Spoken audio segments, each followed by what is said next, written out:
1971 সালে জিয়াউর রহমানের নেতৃত্বে বাংলাদেশ স্বাধীন হয়েছে। আবার 1975 সালের 7ই নভেম্বর সিপাহী জনতার বিপ্লবের মধ্য দিয়ে বাংলাদেশের মানুষ আবার নতুন করে গণতন্ত্র পেয়েছে। আবার 1991 সালে দেশ নেত্রী বেগম খালেদা জিয়ার নেতৃত্বে বাংলাদেশের মানুষ প্রথম মহিলা প্রধানমন্ত্রী হিসাবে বাংলাদেশে তাকে পেয়েছে গণতন্ত্রের নেত্রী হিসাবে।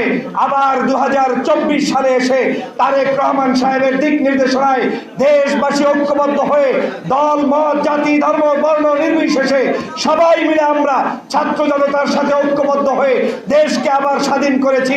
সেজন্যই এই জিয়া পরিবার বাংলাদেশের মানুষের কাছে জনপ্রিয়, বাংলাদেশের মানুষের কাছে স্থান করে নিয়েছে।